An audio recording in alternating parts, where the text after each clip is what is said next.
وظیفہ پڑھتے ہی ایک ہفتہ بھی نہ گزرا تھا کہ اللہ کے فضل و کرم سے تونگری اور خوشحالی کے آثار نظر آنے لگے۔ پھر میں روزانہ ہدایت کے مطابق 121 مرتبہ یہ وظیفہ پڑھنے لگا۔ الحمدللہ اس وظیفے کی بدولت اللہ نے بے حساب تونگر مالدار کر دیا ہے، 5 وقت کا نمازی بن گیا ہوں، غربت محتاجی بھی دور ہو گئی ہے۔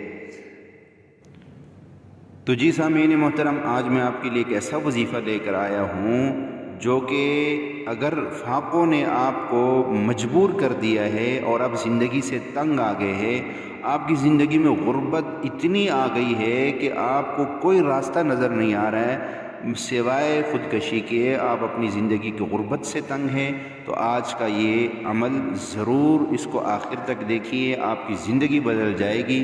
یہ لکھتے ہیں کہ 4 سال پہلے وہ بھی کیا منحوس دور تھا جب میں پائی پائی کا محتاج ہوتا تھا، گھر میں غربت تنگ دستی نے ڈیرے ڈالے ہوئے تھے، فاقوں پر مجبور تھے، سب رشتہ داروں نے ہماری بدحالی دیکھ کر منہ موڑ لیا تھا، کوئی بھی ہمارے پرسان حال نہ تھا۔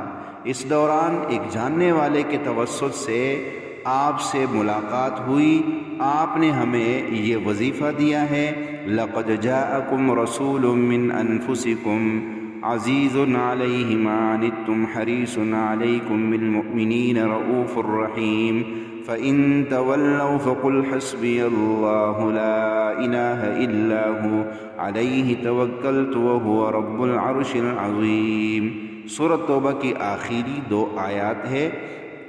روزانہ صبح و شام 121 بار پڑھنے کی ہدایت کی۔ میں نے یہ وظیفہ شروع کیا، حالانکہ میں بتائے ہوئے تعداد سے بھی کم پڑھتا تھا، زیادہ پڑھا نہیں جاتا تھا، پھر بھی ناقابل بیان حد تک فائدہ حاصل ہوا۔ وظیفہ پڑھتے ایک ہفتہ بھی نہ گزرا تھا کہ اللہ کے فضل و کرم سے تونگری اور خوشحالی کے آثار نظر آنے لگے۔ پھر میں روزانہ ہدایت کے مطابق 121 مرتبہ یہ وظیفہ پڑھنے لگا۔ الحمدللہ اس وظیفے کی بدولت اللہ نے بے حساب تونگر مالدار کر دیا ہے، 5 وقت کا نمازی بن گیا ہوں، غربت محتاجی بھی دور گئی ہے۔ حد تو یہ ہے کہ جن رشتہ داروں نے ہم سے اپنا تعلق توڑ لیا تھا، اب میری جاسوسی کرنے لگے ہیں کہ اس کے پاس اتنے پیسے کہاں سے آتے ہیں۔ اس وظیفے کے پڑھنے سے میں نے بعض مرتبہ روحانی شخصیات کے خواب میں زیارت بھی کی، اور خواب میں نے کئی اپنے اوپر بے حساب پر نور تیز بارش برستے ہوئے بھی دیکھی۔